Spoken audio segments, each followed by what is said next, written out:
E eu gostaria tanto que ninguém entrasse assim, caísse de paraquedas e não levasse em consideração o passado, porque sem o passado ninguém compreende bem o presente, muito menos o futuro.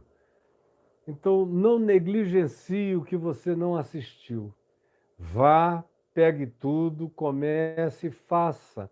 Deixe rodando enquanto você vai trabalhando. Deixe entrar em você, entendeu? Deixe que entre em você. Você não precisa fazer muito esforço. É só deixar entrar. E a palavra tem esse poder de ir nos penetrando e se fixando em nós.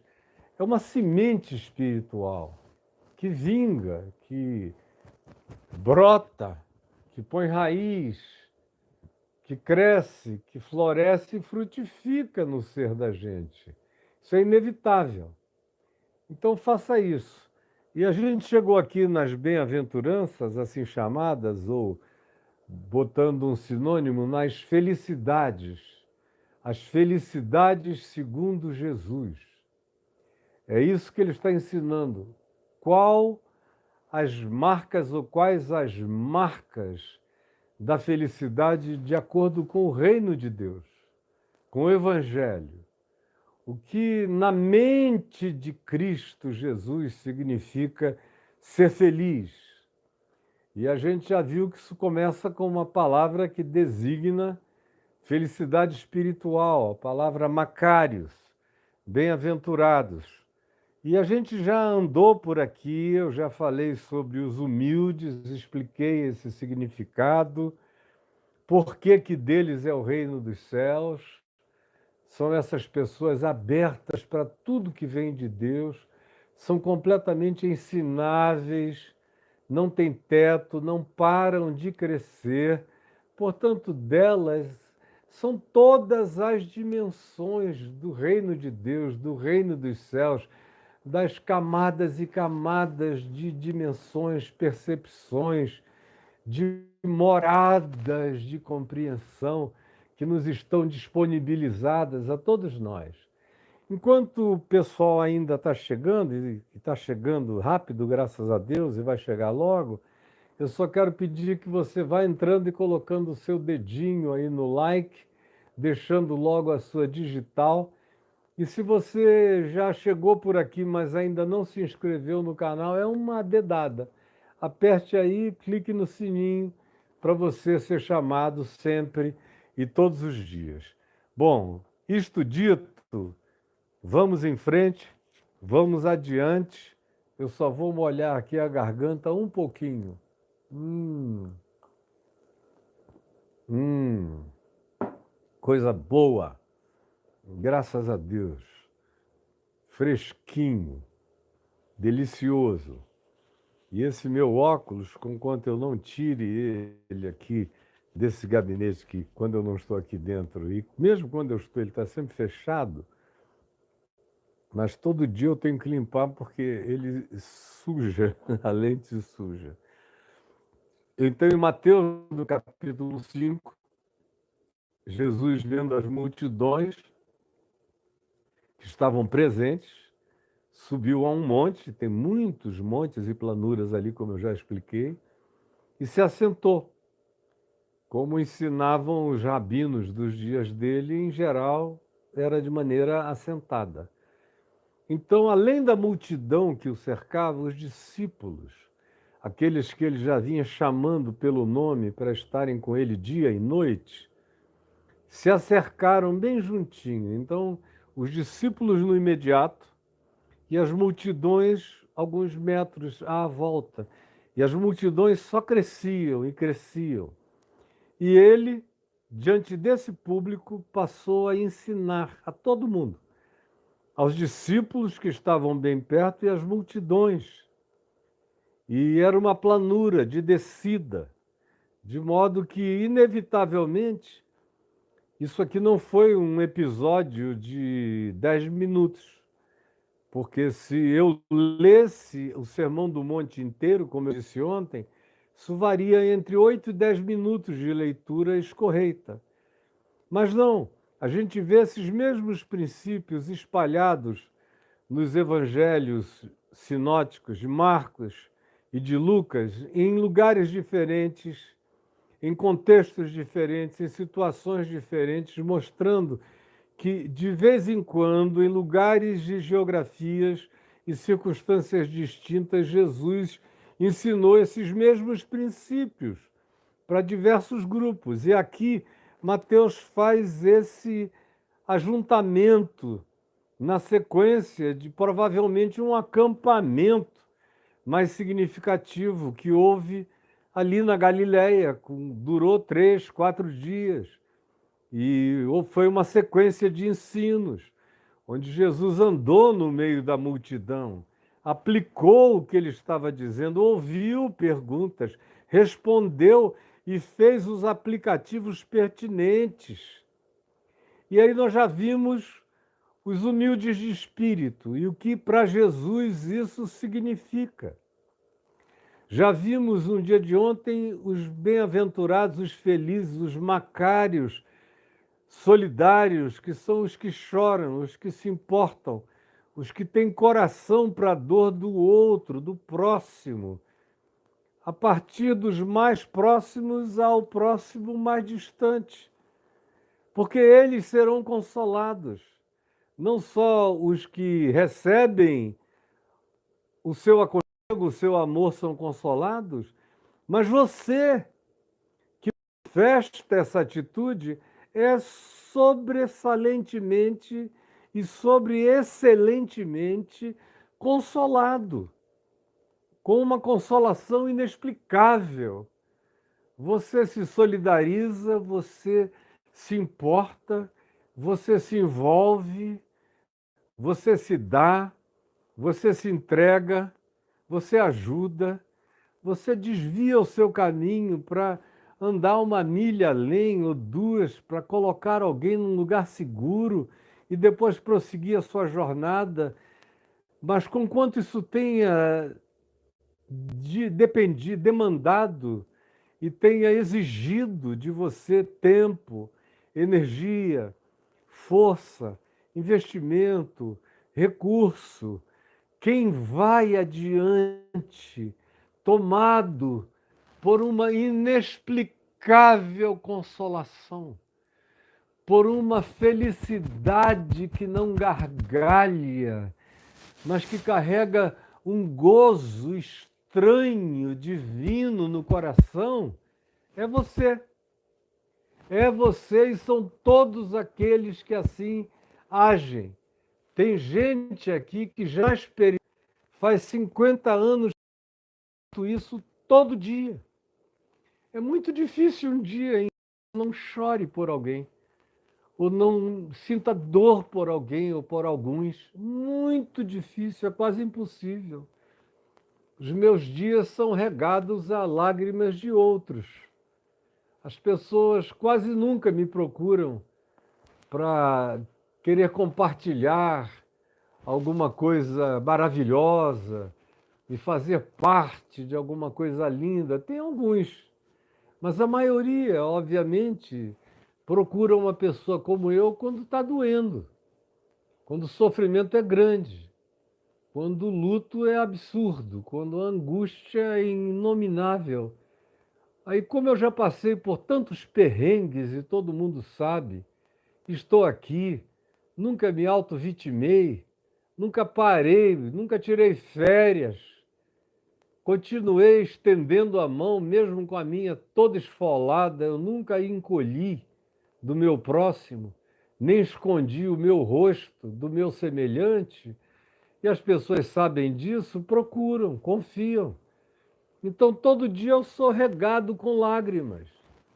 O estranho é que quanto mais regado pelas lágrimas do meu próximo, da sua dor, da sua aflição, da sua impotência, da sua enfermidade, da sua doença, da sua angústia, do seu tormento, e mais eu tento ajudar e estendo a mão e me esforço e intercedo e converso e imploro e insto e advirto e continuo e vejo os resultados começando a aparecer, quem vai seguindo a viagem num estado de alegria sem gargalhamento e de gozo, sem euforias aplausivas, mas de pacificação plena, de uma estranha satisfação de felicidade espiritual, sou eu. Por isso você não me vê com queixas, nem gemendo, nem reclamando. Vocês nunca me viram, nem me verão, com a graça de Deus. Porque quanto mais eu me dou, mais volta para mim. É um manancial de águas vivas. Você abre a boca e você derrama graça, você derrama lágrimas, você derrama torrentes de emoção solidária, amiga, fraterna, no Espírito de Jesus, no Evangelho. E no fim, quanto mais você se derrama, quanto mais você se deixa vazar, mais você se enche, mais você se planifica, mais você se esperança, mais você se engravida do reino de Deus, da presença de Cristo, crescendo, mais você desenvolve a estatura do varão perfeito, a estatura de Cristo, a mente de Cristo, mais você desenvolve o Espírito de Jesus, desenvolve a sua maturidade segundo a vocação de ser chamado e de se tornar conforme Jesus. A imagem e semelhança dele vai crescendo em você todo dia. Essa é a felicidade de carregar o coração com humus, com umidade, com humildade, com absorção, com ensinabilidade, e vai penetrando em camadas e camadas e camadas do reino dos céus. Quanto mais você experimenta a felicidade da solidariedade, do choro, mais você vai sendo consolado. O mundo não melhora em volta, mas você melhora todo mundo que você toca.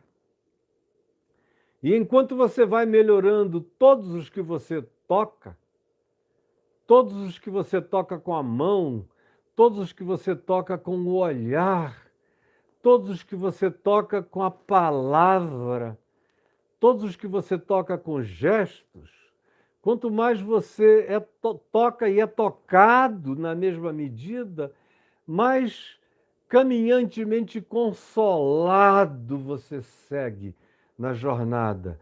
Aí vem a terceira manifestação, a terceira característica, a terceira marca de caráter, de felicidade, segundo Jesus, de prosperidade, segundo Jesus. Se alguém quer saber o que Jesus pensa de prosperidade, está aqui. Prósperos, bem-aventurados, felizes, ou macários, que significa espiritualmente felizes, são também os mansos. Os mansos, que é uma palavra muito mal compreendida, muito mal compreendida. É como a palavra humildade, que eu gastei um tempo aqui mostrando no início o que ela não é, e como ela é compreendida e praticada justamente naquilo que ela não é, que são apenas aquelas aparências de uma atitude brejeira, tímida, retraída, rouca, encurvada, encorcundada, que nunca está ereta, não tem postura, não tem atitude, não tem a coragem de se posicionar. Isso não tem nada a ver com humildade.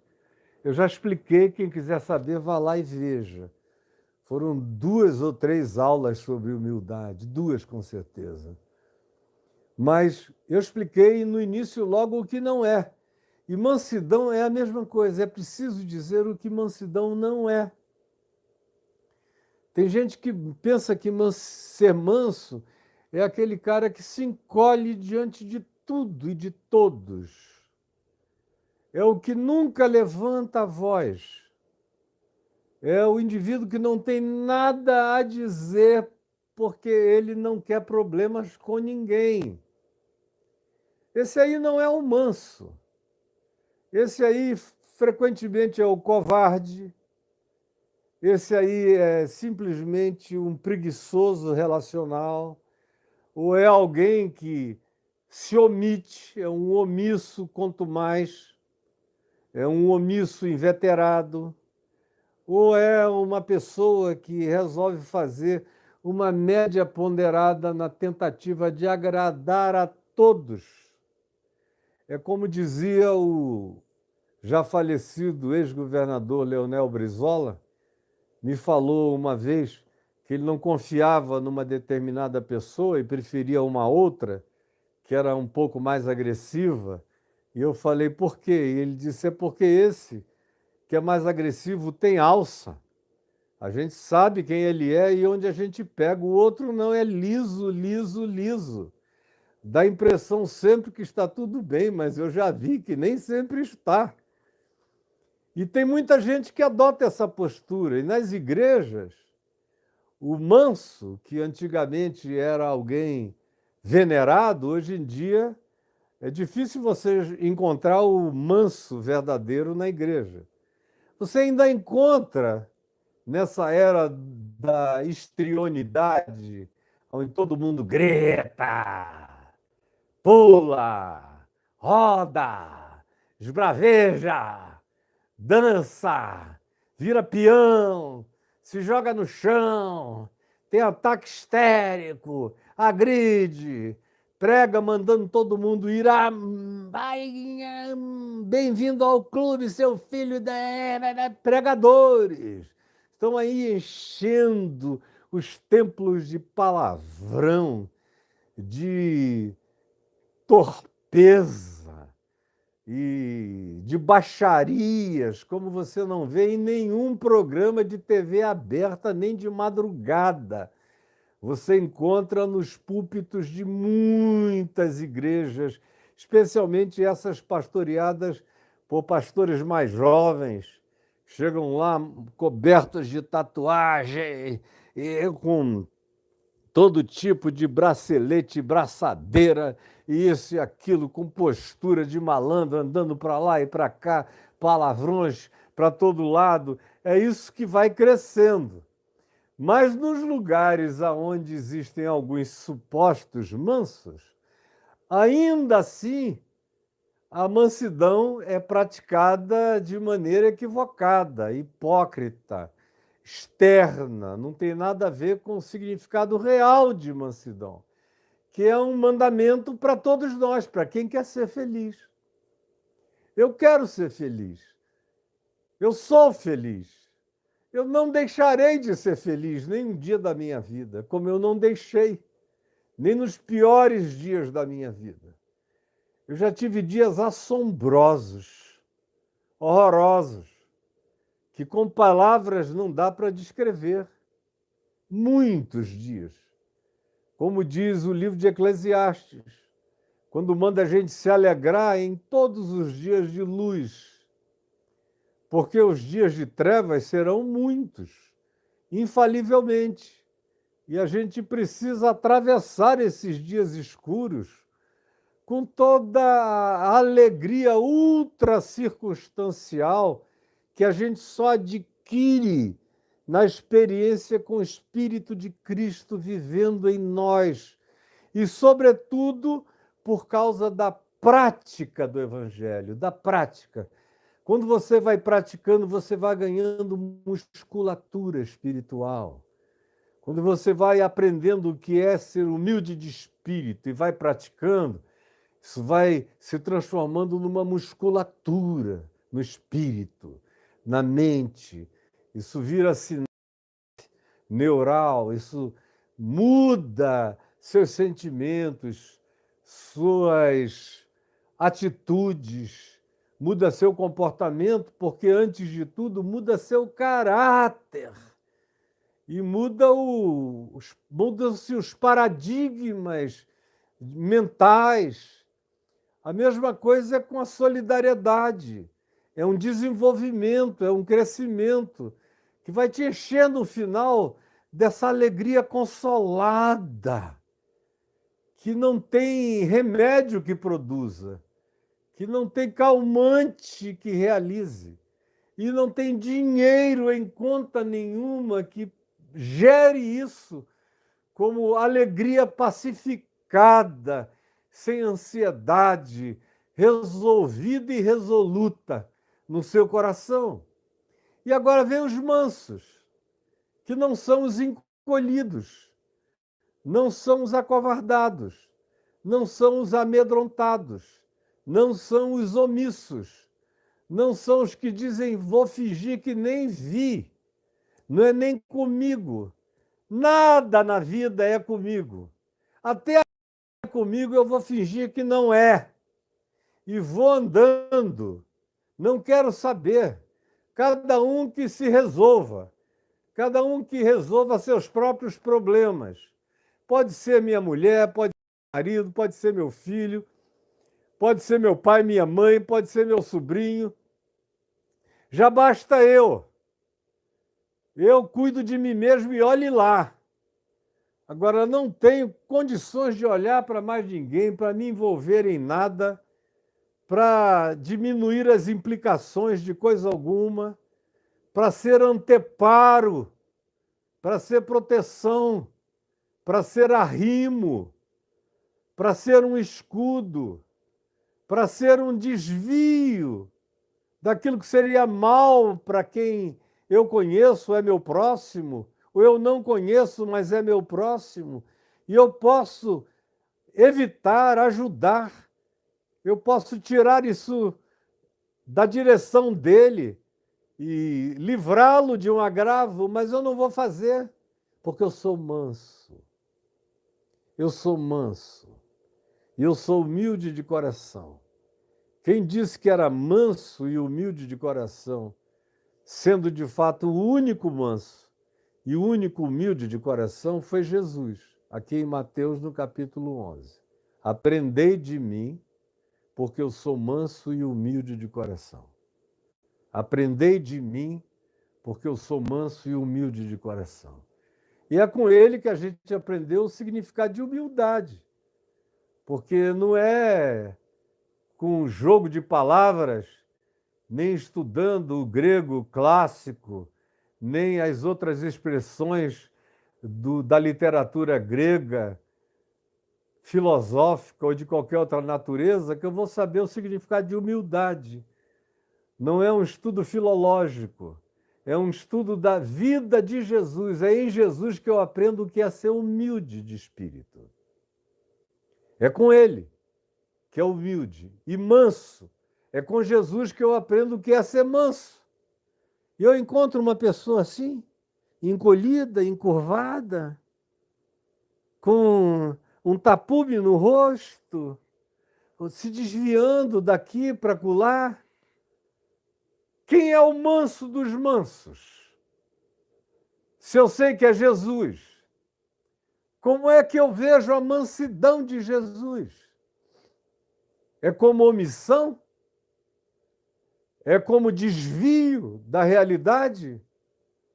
É como evitamento de problemas, de dores, de demônios, de diabos, de aflições do próximo? Como é que eu vejo a mansidão de Jesus?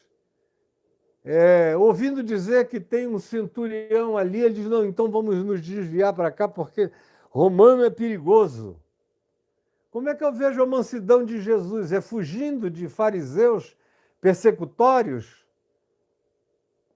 É indo a Jerusalém e não entrando na cidade, ficando escondido numa caverna?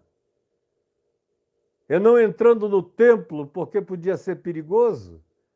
Como é que eu vejo a mansidão de Jesus? É vendo a mercantilização feita no átrio do templo, as casas de câmbio, as vendas de sacrifícios, de ofertas marcadas para fins propostos. O indivíduo já comprava a oferta com o resultado da bênção prometida, uma barganha já carimbada com Deus.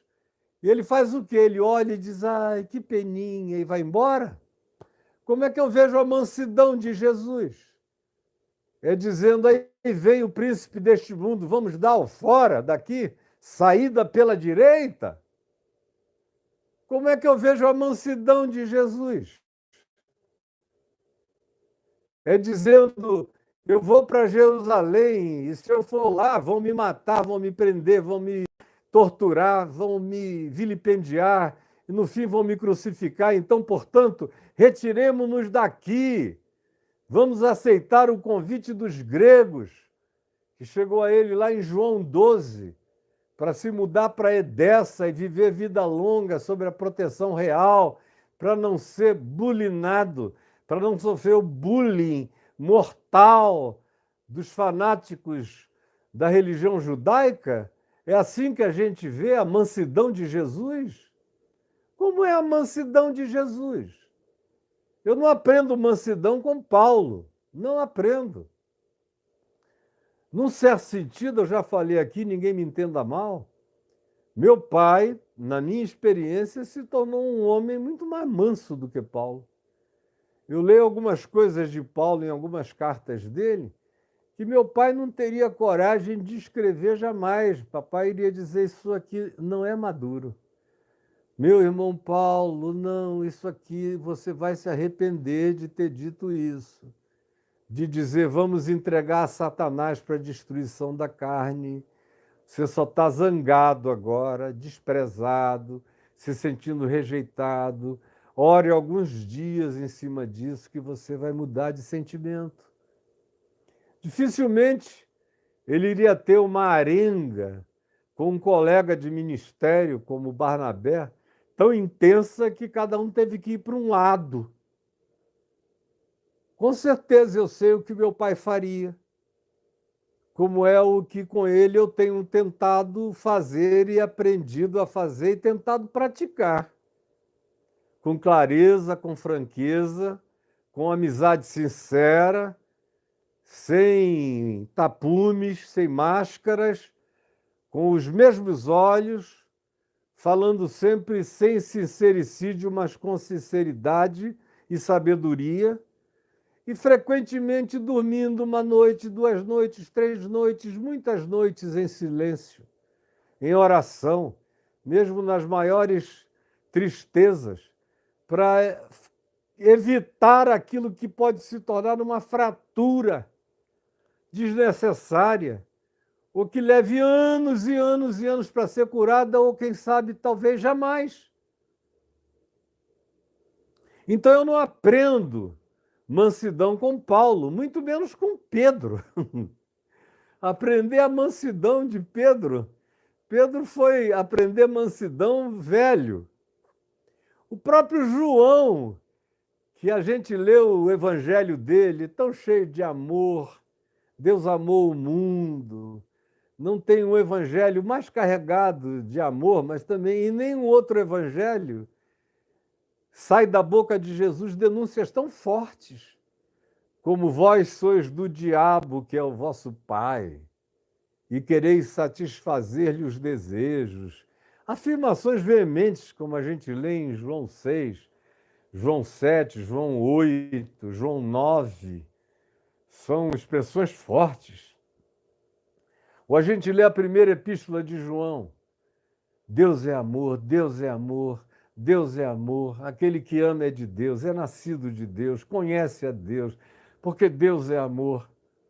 Agora, tanto o Evangelho de João, quanto as 3 epístolas universais, assim chamadas, que estão aqui no Novo Testamento, ele já as escreveu idoso. Porque vocês lembram do João jovem? O João jovem, juntamente com o irmão dele, Tiago, Jesus colocou neles o apelido de Boanerges, que significa filhos do trovão, filhos da tempestade, filhos da trovoada. O cara tinha tudo, menos mansidão. É João que pergunta a Jesus aqui em Lucas 10, com ódio dos samaritanos, zangado, transferindo para os samaritanos uma raiva e um dissabor e uma frustração que foi Jesus quem causou em João. Quando João preparou a hospedagem em Samaria, Jesus decidiu não ficar, prosseguir direto para Jerusalém, afinal, o caminho não é tão distante de onde eles estavam na Samaria até chegar em Betel e dali logo depois Monte Escopos, Monte das Oliveiras e Jerusalém, ou Betânia, ou Betfagé, onde ele costumava pernoitar ou numa das cavernas do lugar. Ele queria ir e João ficou zangado. E não podendo olhar para Jesus e chamar fogo do céu para o consumir, perguntou a Jesus, tu queres que nós, ele diluiu na coletividade, embora a raiva fosse dele, tu queres que nós façamos descer essa coisa da igreja, do coletivo, não sou eu, é a comunidade decidiu, dá uma diluída. Queres que façamos descer fogo do céu para os consumir? E Jesus disse, vós não sabeis de que espírito sois. Porque o espírito que eu tenho que ter em mim é o espírito de Cristo. Aí ele diz, vós não sabeis de que espírito sois. Vocês estão andando comigo, mas o espírito com o qual eu ando, o espírito que significa meu pensamento, minhas ideias, meus princípios, minhas atitudes, minha mente, não está presente em vocês.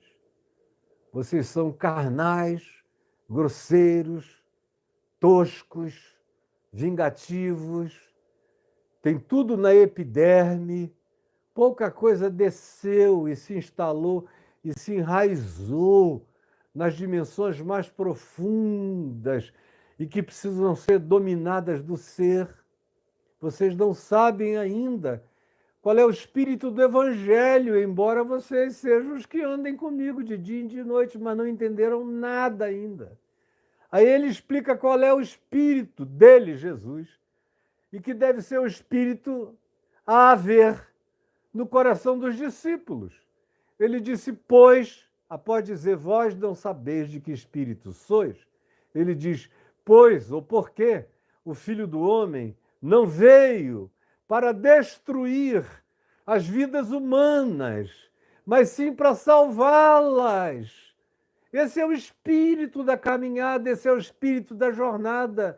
Ninguém está aqui para desejar fogo do inferno, nem fogo dos céus, nem fogo de juízo sobre ninguém, porque eu não vim para isto.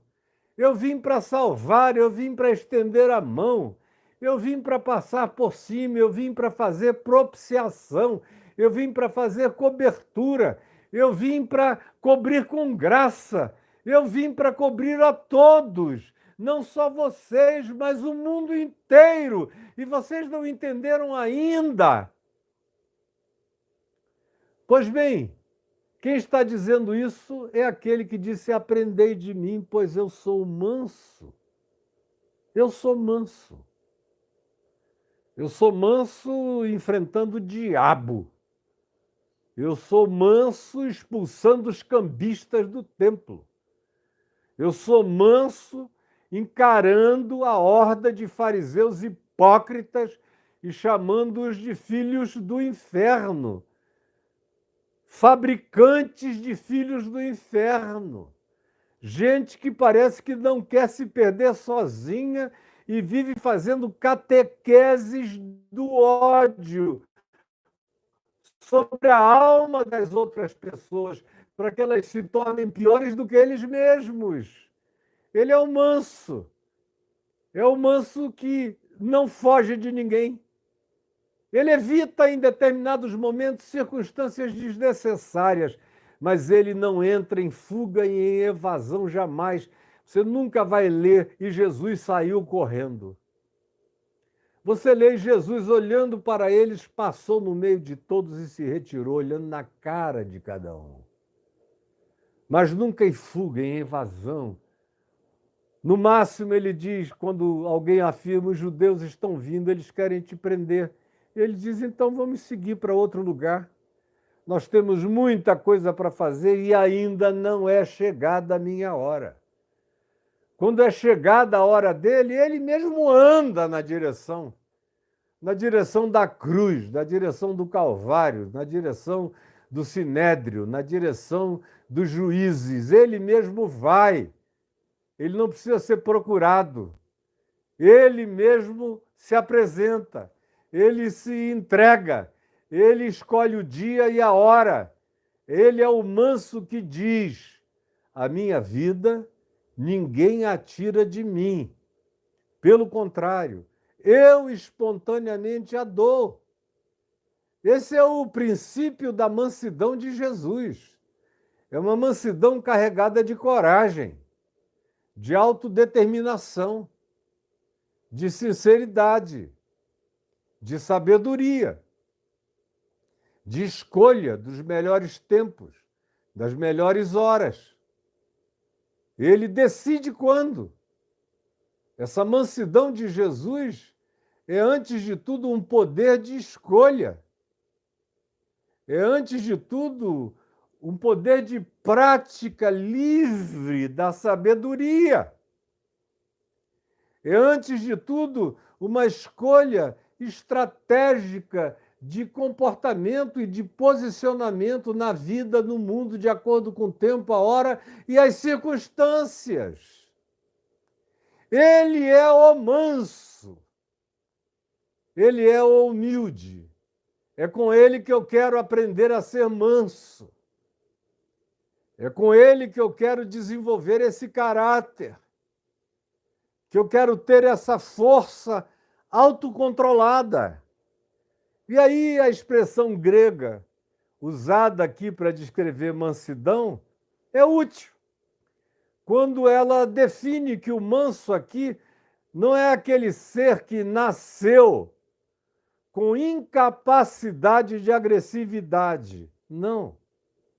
Ao contrário, é aquele indivíduo que foi educado na mansidão, que foi educado a se amansar, que foi adestrado pelo Espírito do Evangelho, que foi amestrado pela mente de Cristo, que foi criado e forjado pelo Espírito Santo, pelo fruto do Espírito, que começa com amor e o resto é tudo que decorre do amor e termina com mansidão, com domínio próprio. Mansidão é autocontrole, não é a incapacidade de ser agressivo. Graças a Deus eu não perdi a minha capacidade de ser agressivo. Se eu quiser, eu grito e boto para correr. Sem medo nenhum de nada nem de ninguém. E eu não estou de bravata. Minha mulher assiste esse programa, meus filhos, meus netos, meus amigos. Todo mundo podia dizer: o Caio é um bravateiro. Mas não é, não dirão, porque eles sabem quem eu sou. Eles já me viram na vida e sabem que eu sou manso. Sabem que eu engulo muitas coisas, porque são necessárias quando é necessário. Não coisas indignas, não coisas aviltantes, não aquelas coisas que desconstroem a vida, o caráter, o respeito próprio. Não. Mas aquelas coisas que não edificam, que não vão erigir nada, que não vão construir nem melhorar coisa alguma, aonde o exercício delas é só destrutivo, é só um escavamento de fossos, é só destruição de pontes, é só mutismo dialogal. A mansidão é exercida pelo autocontrole que decorre da sabedoria do Evangelho em mim. É saber dizer: não é chegada a hora. Como também é saber dizer: é chegada a hora. Como Jesus disse aos gregos, lá em João 12, ora, Agora está angustiada a minha alma, porque ele estava diante de um dilema. Ou ir para Edessa, no interior da Grécia, e viver vida longa com a proteção do rei local, ou morrer logo depois, jovem, em Jerusalém, na cruz. Essa era a tentação. Vem, aqui não dá. Aí ele ouve aquilo e diz, agora está angustiada a minha alma, porque foi um peso. Ele era um jovem de 32 anos. Agora está angustiada a minha alma, mas que direi eu? Senão, Pai, glorifica o teu nome, pois foi precisamente para este dia e para esta hora que eu vim. Era o exercício do autocontrole contra a oferta da sobrevivência. Você veja onde esse nível de autocontrole chega. Chega ao ponto de dizer não para a sobrevivência ofertada com tranquilidade e escolher o caminho doído, mas que todavia é o que cumpre o significado da sua existência, realidade, vocação e chamado. Essa é a mansidão que eu quero aprender. Essa é a mansidão que faz a gente ser feliz. É a mansidão dos verdadeiramente controlados pelo Espírito, amestrados pelo Espírito, adestrados na destra de Deus o Pai, no amor do Pai, adestrados pela prática do Evangelho, adestrados pelos princípios de Jesus, que são os que me ensinam a mansidão. Em vez de sair, arrebentar o queixo do idiota, quebrar o braço dele, se o teu inimigo tiver fome, todavia, dá-lhe de comer. Se tiver sede, dá-lhe de beber. Porque fazendo assim, tu vais tocá-lo no único nível em no qual ele pode mudar. Tu vais acender brasas vivas na consciência dele. É a única chance que ele tem, não é a trocação. É a tua capacidade de resiliência paciente, corajosa, que olha sem medo nos olhos e decide, por escolha própria, sem nenhum acovardamento, o caminho melhor para você. E eis que eu passo a mostrar-vos um caminho sobremodo excelente. E só aprende a caminhar nesse caminho sobremodo excelente quem ama e quem discernindo e praticando o espírito da mansidão, do autocontrole. Porque, como diz o livro de Provérbios, não adianta você ter poder para controlar uma cidade inteira se você não controla seu próprio espírito, sua própria mente, não controla a sua língua, não controla as suas palavras. Se você não é capaz de dizer não, se eu disser uma palavra a mais, vai ter uma confusão danada aqui. E eu posso evitar essa confusão. Eu posso fazer essa guerra relacional não acontecer. O outro está todo armado, querendo briga. Mas esse não é o bom combate. E eu só estou nesse mundo para combater o bom combate. O que não é bom combate, eu não quero para mim. O que não é bom combate é proposta de guerra emulada por Satanás, ou pela carne, ou pela vaidade, ou pela arrogância, ou pelo machismo, ou pelo feminismo, ou por qualquer exacerbação de qualquer que seja a natureza que crie um desequilíbrio psíquico no indivíduo, que tem que ressaltar um Everest na vida dele, porque ele não consegue andar nas modulações das planuras mais equilibradas na existência. Tem que subir lugares íngremes, escarpados, perigosos o tempo todo. Parece que alguém que bota a vida em perigo para ver até onde aguenta, até onde vai. Não. Ser manso é saber escolher o caminho da paz, o caminho da vida, o caminho da reconciliação, é desprezar a chance da vingança. Se o teu inimigo te ofende, Jesus diz: ama o teu inimigo. Ora por aquele que te persegue. Esse é aquele que disse: aprendei de mim, porque eu sou manso. Ele é aquele que disse: não julgueis, para que não sejais julgados. Por outro lado, ele é também aquele que, com toda mansidão, diz: não lancem as preciosidades de vocês, as pérolas de vocês, aos porcos. Porque porco não aprecia pérola, ele quer babugem. Eles vão pisar nas pérolas de vocês e raivosamente vão querer comer as carnes de vocês. Ele está falando daqueles porcos selvagens. Não deem aos cães o que é santo, porque eles não estão querendo, eles estão querendo virar uma lata. E nos dias de Jesus, ninguém tinha cão como pet. Isso nem existia. Isso é uma coisa recentíssima. Isso é quase que uma invenção europeia, e sobretudo francesa e inglesa. Porque durante milênios e milênios, os animais eram os animais, os domésticos viviam em volta da casa, mas foi da França, de Luís XV, Luís XIV para cá, é que os pets ganharam o status crescente que hoje eles têm em todo o ocidente da Terra. No Oriente, não. Mas no Ocidente, sim. Então, não se trata de que, naquele tempo, nos dias de Jesus, o pet comia ração. O cachorro comia o que sobrava, como diz o Evangelho.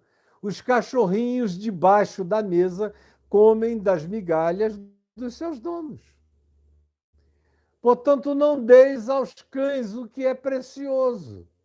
Eles comem aquilo que nos dias de Jesus fazia parte da cultura de todos, que era o que alimentava os cães. Eram as sobras das famílias. Quando o cão era domesticamente urbano, quando ele era selvagem, ele caçava.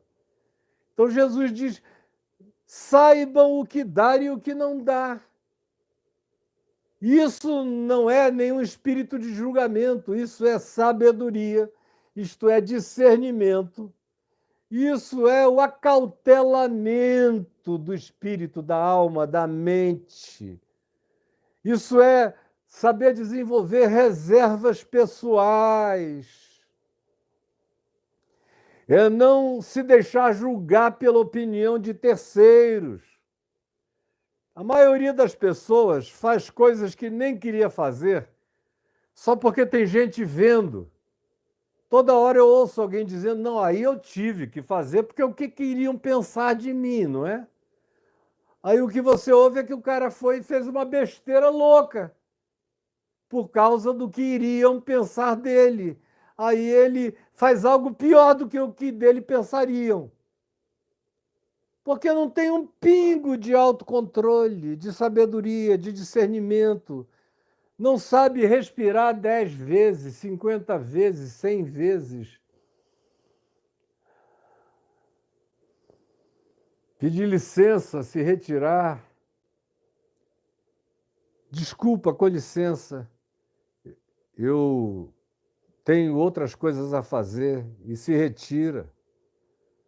Às vezes vai para um canto quieto, sossega, toma um banho, se ajoelha, ora e refresca muito o cérebro, literalmente. Respiração é um exercício básico para quem está aprendendo os caminhos da mansidão. É um caminho espiritual, mas que não prescinde dos nossos exercícios físicos, orgânicos e psíquicos também.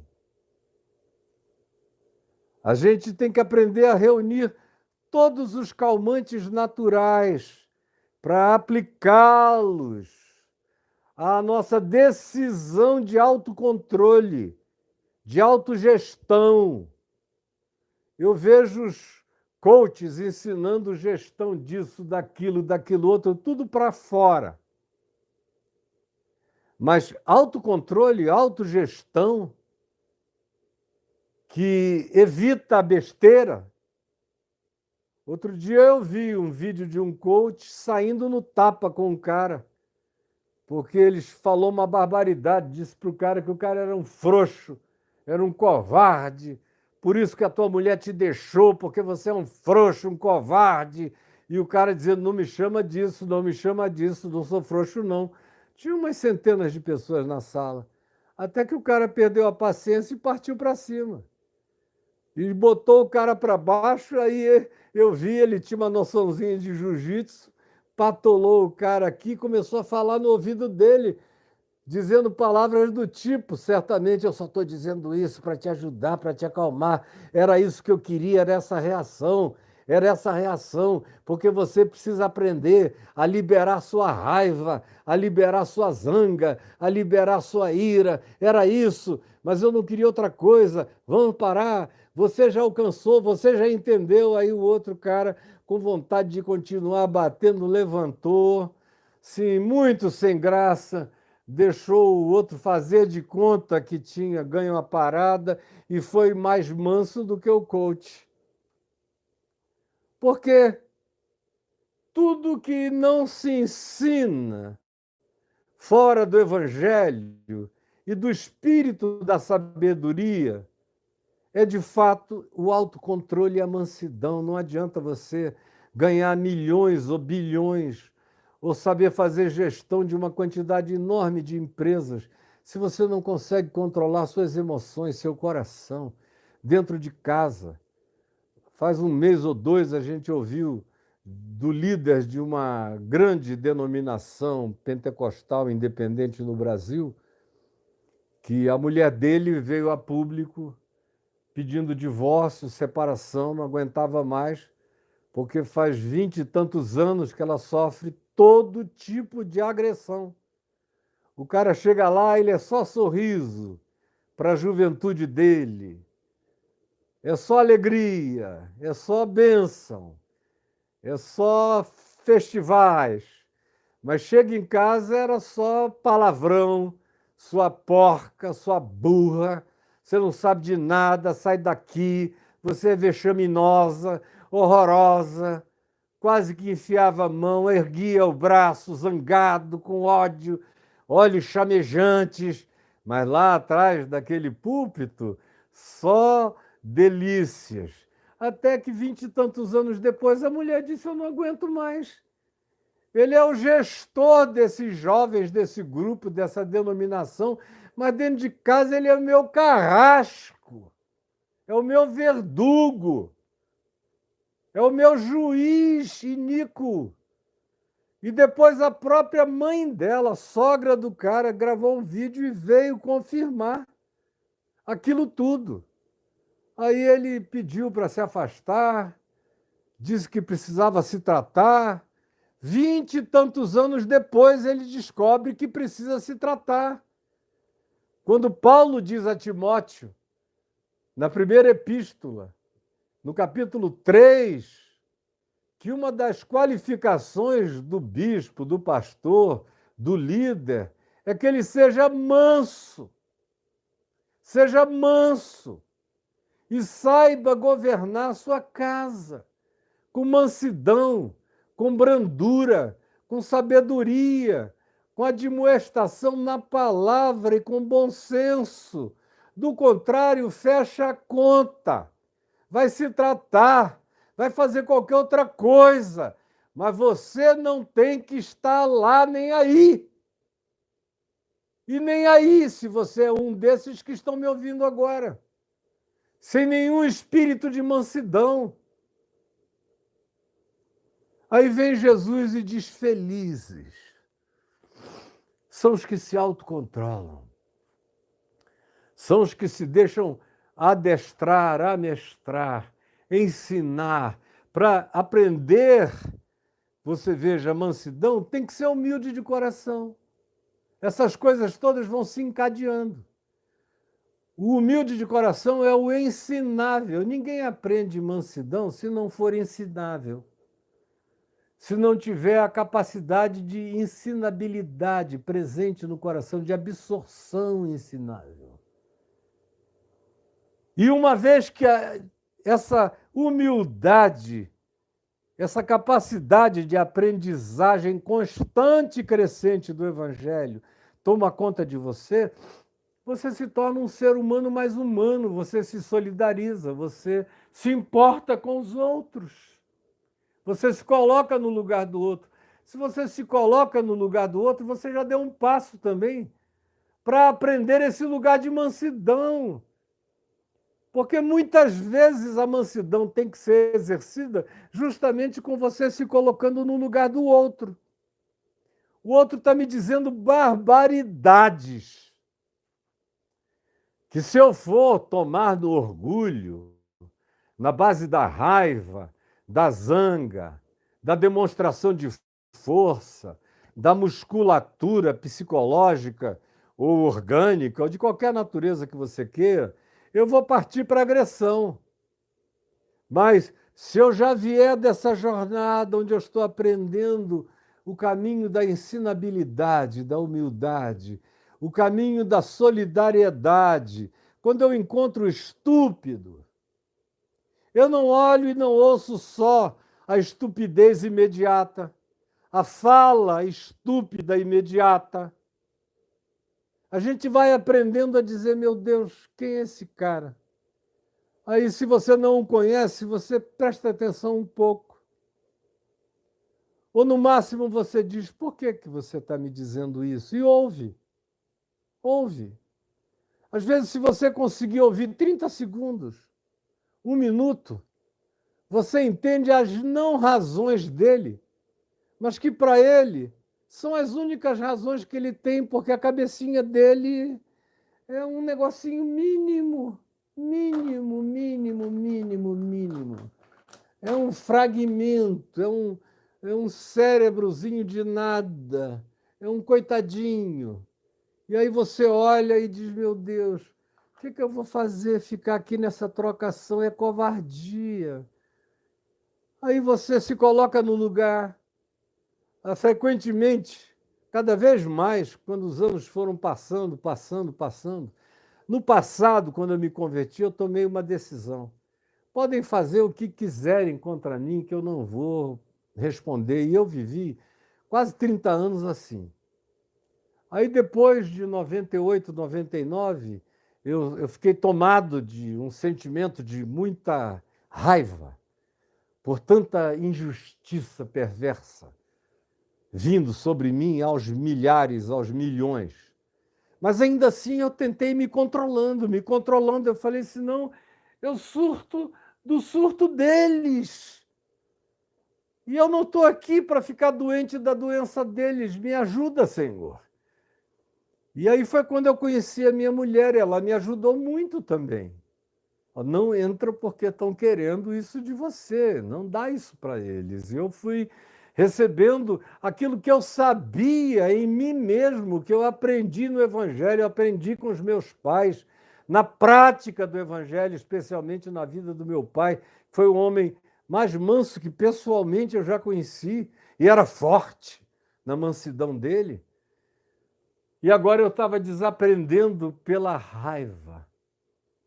E aí chega a minha mulher e diz, é isso que eles estão querendo de ti, não dá isso para eles, não dá. Você nunca deu, você é outra pessoa. Não deixe que eles tirem você do curso do seu caminho. E no primeiro ano, no segundo ano, quantas vezes ela repetiu isso a mim? Eu ouvi, às vezes, barbaridades. Fui uma vez agredido por um cara na Praça da Paz, lá em Ipanema, quando o meu reflexo de jiu-jitsu já foi pegando o cara e virei logo ele. Assim que ele foi se ajoelhando, aí eu fui caindo em mim. Ela, meu amor, não dá isso a ele. Não, meu amor. E aí eu vi que era um homem grandão, mas eu quebrava ele não sei quanto, se eu quisesse. E eu larguei e falei, você não é profeta, então agora vamos conversar. Nós dois, eu fiquei com vergonha até da humilhação que ele já tinha sofrido na presença de tanta gente, o levei adiante e o aconselhei à distância, lá longe de todo mundo. Mas por pouco eu não dei uma surra nele, que era maior do que 1,5 palmo e bem mais jovem. Porque é isso que sai da gente se a gente não se deixar educar no caminho da ensinabilidade, da humildade, que aprende de novo, de novo, de novo, recorrentemente, que nunca se sente formado. É isso que a gente aprende com a solidariedade. Quando eu me afastei com ele, que eu comecei a ouvir quem ele era, e eu vi a ignorância dele, o português todo truncado, todo errado, a mente toda embrutecida, o coração todo condicionado, fanatizado. E aí eu vi de onde ele vinha. Era um cara que se agarrou ao fanatismo para não voltar para a marginalidade. Como eu já conheci milhares que se tornam fanáticos, porque se eles não se agarrarem ao fanatismo, eles não têm mais segurança. Então, eles pensam que ou é ser fanático ou é voltar para a marginalidade. Então, como não querem voltar para a marginalidade, agarram-se à agressividade do fanatismo e saem ofendendo pessoas. Aí, quando você olha melhor para elas, você tem compaixão. Você chora com a incapacidade delas de serem sensíveis, de serem humanas, de serem sutis, de serem sensatas. Mas isso é um caminho, é uma progressão, é um amestramento. Você vai virando um ser doméstico na casa de Deus, nas moradas de Deus. Você vai virando da família de Deus. Você vai se tornando um filho parecido com seu pai. Você vai aprendendo a dizer como Jesus: tudo aquilo que eu vejo meu pai fazer, isso mesmo eu faço. Ou tudo aquilo que eu ouvi do meu pai, isso vos tenho dado a conhecer. É só quando essa transfusão de ser, de espírito, de mente, de caráter, vai ganhando fluidez, é que a mansidão, o autocontrole, a mente de Cristo, as emoções, os sentimentos de Jesus vão tomando corpo em você. E você vai se tornando mestre da sua carne. Você vai dando ordens à sua alma. Você diz: o que está vendo contigo, minha alma? Você começa a encarnar o Salmo 42. Por que tu estás aflita? Por que tu estás com raiva, minha alma? Por que tu estás com vontade de quebrar a cara desse desgraçado? Para com isso. O desgraçado serás tu. Tu não estás vendo que qualquer coisa que tu faças vai te tornar pior do que aquele que te provoca? E é algo que você vai ter que aprender recorrentemente, diariamente, todos os dias da sua vida. Nunca se chega ao ponto de se poder dizer: isso aí ficou há muito tempo para trás na minha vida. Não. Nunca ficou nem ficará. Você tem que praticar, praticar, renovar a prática e se regozijar na herança dessa prática. Porque essa prática tem um galardão, tem uma herança. A herança está dita aqui por Jesus, qual é? Bem-aventurados os autocontrolados, os que têm domínio próprio, os que colocaram a sua agressividade sob as rédeas da mente de Cristo, do Espírito de Cristo, do ensino do Evangelho, da prática do Evangelho, dos exercícios de paciência do Evangelho. Feliz espiritualmente é esse, rico é esse, próspero é esse, bendito seja esse. Esse é o Macários, é o espiritualmente feliz. E Jesus diz qual é a recompensa, porque esses herdam a terra, herdarão no futuro e herdam agora. Porque é aquilo que eu aprendi com meu pai. E vocês desculpem, eu menciono muito meu pai, porque ele é o melhor exemplo humano que eu já tive, contemporâneo de alguém que viveu, obedeceu o Evangelho de uma maneira absolutamente linda. A minha mãe dizia dele o seguinte: teu pai é engraçado. Chega todo mundo com uma caixa de pedras, cada uma mais bonita do que a outra. Aí eu boto no meio da mesa, na família. Aí estão todos os irmãos dele, as irmãs, os parentes, todo mundo.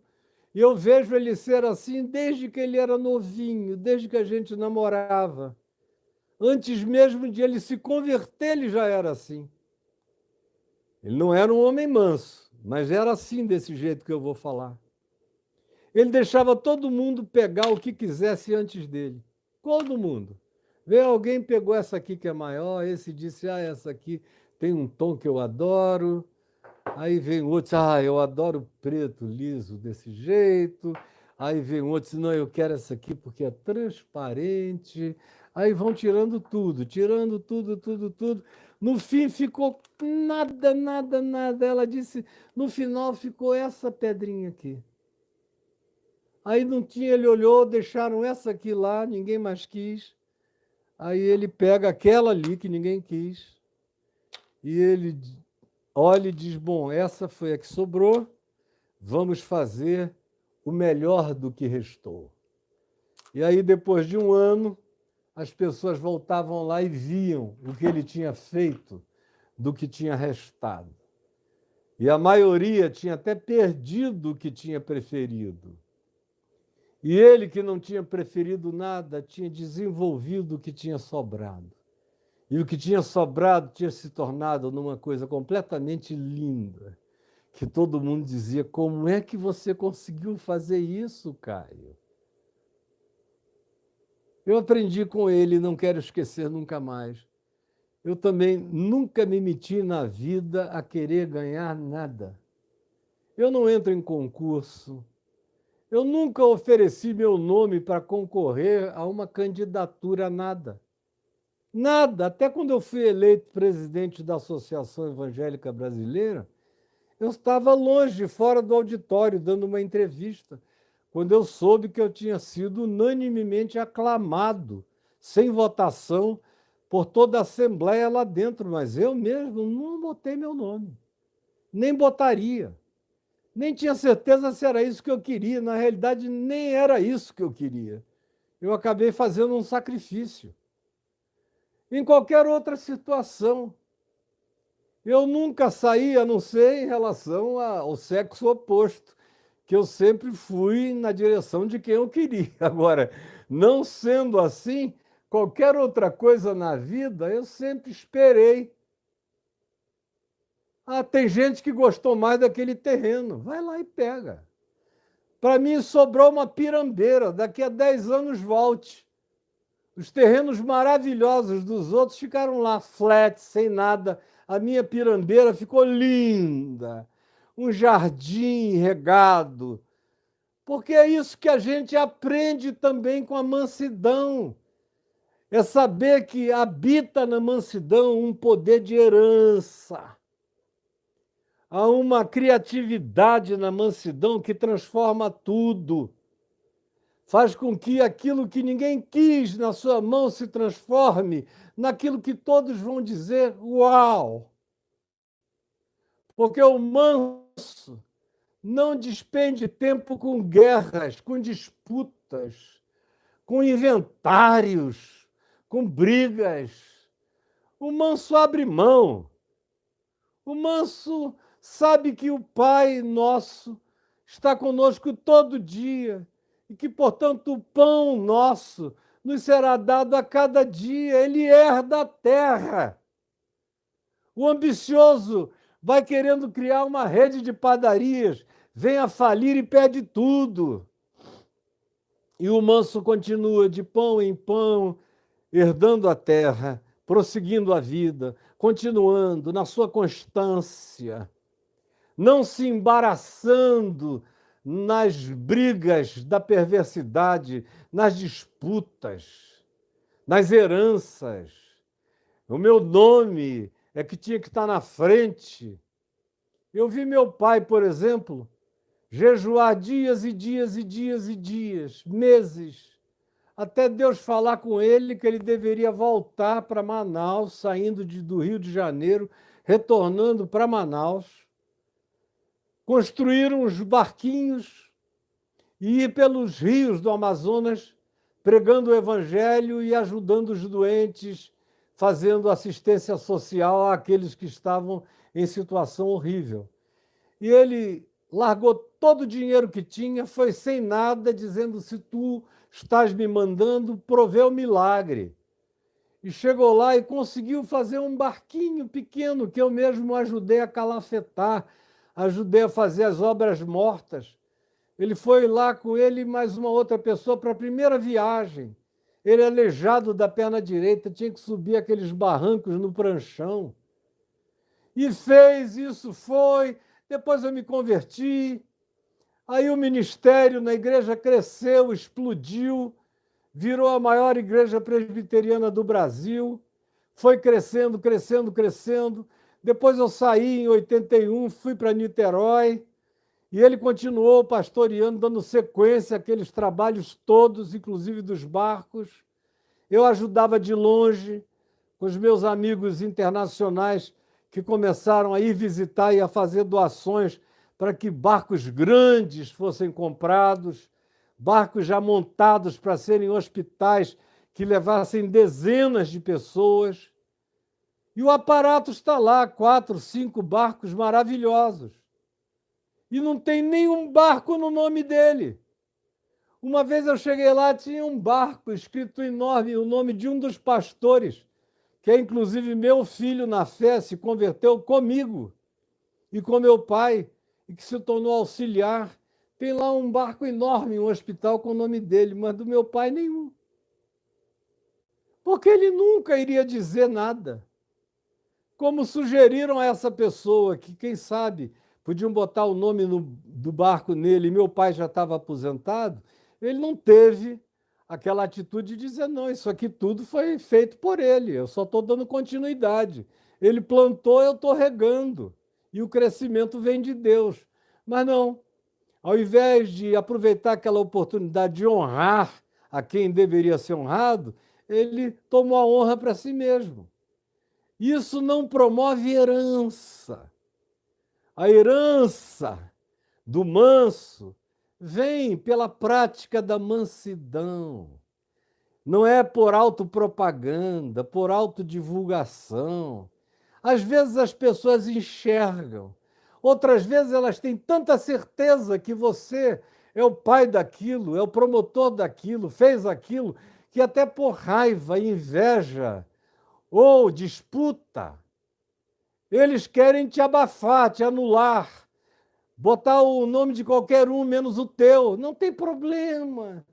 Você está trabalhando para Deus, você está servindo a Jesus, ao reino. Você aprendeu a ser humilde de espírito, ensinável. Você está aprendendo mais uma lição e crescendo nela, e quebrantando o seu coração, e desenvolvendo solidariedade, e compreendendo a limitação dos outros.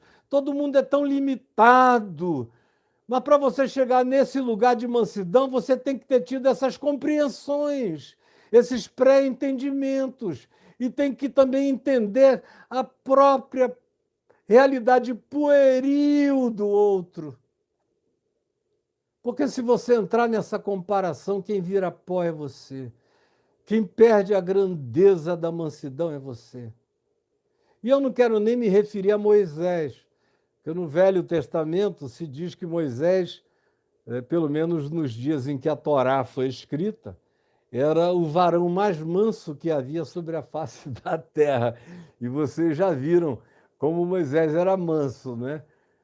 De vez em quando ele perdia as estribeiras, e a mansidão dele é porque provavelmente ele era um homem tão mais agressivo que aquilo que ele se tornou tenha sido já um ganho extraordinário, numa época em que matar era uma coisa que acontecia com alguma naturalidade, dependendo da justificativa. E vocês sabem que Moisés começou a vida pública, bíblica, com um homicídio. Ele matou um egípcio que estava espancando um hebreu. Então vocês vejam a mansidão de Moisés. Aí o resto, mesmo com o povo no deserto, diversas vezes o coração dele disse: quem tiver em si o zelo do Senhor, vingue Deus contra esses blasfemos. E você lê o Êxodo, lê Números, Deuteronômio até o Levítico, e você vê ocorrências dessa natureza. Como também você vê a hora em que Deus diz: sai daí, Moisés, porque esse povo não presta. Sai da frente que eu vou destruir esse povo todo. E vou fazer de ti uma grande nação. E Moisés diz: não, não, Senhor. Se tu não levares esse povo, então apaga o meu nome do livro que tu escreveste. Talvez essa tenha sido a ação mais mansa, grandiosa e sublime de toda a existência de Moisés. Agora, isso aqui é brincadeira, perto daquele que disse: eu sou manso e humilde de coração. Daquele que, quando vieram e prenderam a Jesus, e Pedro puxou da adaga e cortou a orelha do servo do sumo sacerdote, a orelha de Malco, e Jesus o repreendeu, dizendo: quem com ferro fere, com ferro será ferido, quem com a espada fere, quem usa da violência vai ser vitimado pela violência, sai disso. E curou a orelha do homem. Ele também virou aos discípulos e perguntou: porventura não sabeis que se eu quisesse eu pediria e meu pai mandaria, não uma legião de romanos, mandaria 12 legiões de anjos, de seres extraterrestres, de outra dimensão, poderosíssimos, com aparatos que vocês não podem nem imaginar, acabaria com isso tudo. Mas não é esse o caso. A vitória do Cordeiro é se entregar na cruz. É como a gente lê sobre o manso dos mansos, lá no Apocalipse, no capítulo 5, quando João vê aquele que está sentado no trono e vê também o livro da redenção da humanidade, selado por dentro e por fora com 7 selos, e vê que na terra inteira, nem no passado, nem no presente, nem no futuro, nem entre as criaturas celestiais, multidimensionais, interdimensionais, havia ninguém digno de promover a redenção da terra, a redenção da humanidade. Ninguém, entre anjos, arcanjos, entre seres elevados, ninguém. E João disse: meu Deus, quem é então que pode salvar esse planeta, essa humanidade? E João chorava muito, soluçava de angústia. Aí ele ouve uma voz que diz: pare de chorar. Pare de chorar, é uma ordem. Pare de chorar. E ele disse que se voltou para ver a voz daquele que falava com ele e viu de pé. Ele viu de pé. Antes disso, ele ouviu a voz que o consolava, dizendo: pare de chorar, porque a raiz de Davi, porque o leão de Judá venceu e o livro abrirá. Aí ele olha, esperando ver o leão de Judá, um leão cósmico, o monarca, o Messias, filho de Davi, entronizado com glória indizível. Mas quando ele se volta, que ele vê, ele enxerga o Cordeiro, como havia sido morto. É o manso, é o Cordeiro que herdará a terra. É só uma questão de tempo. O Cordeiro herdará a terra. Abrirá os livros, abrirá a redenção, levará tudo à sua consumação. Agora, não se equivoque. Você pode ter até vitórias rápidas nas suas bravatas, nos seus machismos, nas suas grosserias, na sua estupidez. Você pode até fazer como muita gente tem me dito: eu não levo mais nenhum desaforo para casa, eu parto para dentro e aqui. E vai ficar numa trocação. É olho por olho, dente por dente. É o mundo todo cego e banguela. E desdentado, porque não vai sobrar nada. É a trocação da morte, é a lógica da estupidez. A mansidão, segundo o Evangelho, quebra a lógica da estupidez. E traz essa herança que você começa a herdar já aqui. Começa a herdar já aqui.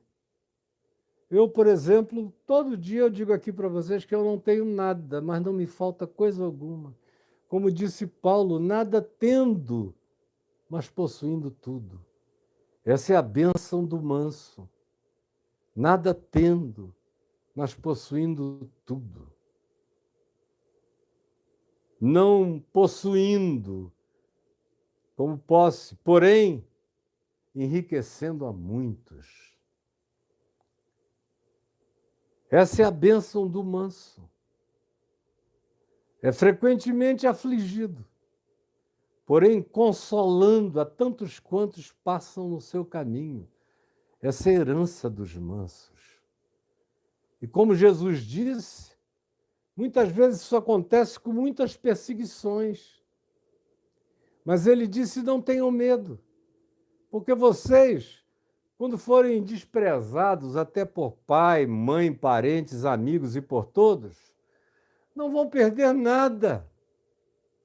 Vocês vão ganhar muitos pais, muitas mães, muitos irmãos, muitas fazendas, muitos bens, embora nada seja de vocês. Isso tudo ainda com perseguição. Mas mesmo não tendo nada, vocês vão usufruir de tudo, porque vocês amam e andam na ensinabilidade, na humildade do reino dos céus, na solidariedade que traz consolação bendita para o coração, e na mansidão, que é instrumento de força dos que combatem o bom combate e herdam aquilo que não se pode perder, aquilo que é a herança que ninguém toma de nós, é alcançada pela atitude de mansidão. Jesus, eu peço que essas palavras não ensaiadas, não premeditadas, só sopradas da minha alma, conforme em mim elas existem, nos meus pensamentos, nos meus sentimentos, nas minhas emoções e nas minhas atitudes e decisões, que essa palavra se torne vida para muitos, se torne ambição, se torne galardão, se torne prêmio a ser buscado, se torne graça a ser almejada, se torne fruto a que se deseje expressar como manifestação de bondade tua brotando de nós para outros, cujo benefício alcança a nós mesmos antes de tudo e antes de todos. Ajuda-nos a entender que isso aqui não nos arranca nada, não nos priva de nada. Ao contrário, é o que nos acrescenta tudo. É o que nos torna ricos de todas as coisas que importam. É o que eu te imploro. E que o Espírito Santo traga esse esclarecimento e essa vontade de viver assim. E de ser assim. Em nome de Jesus.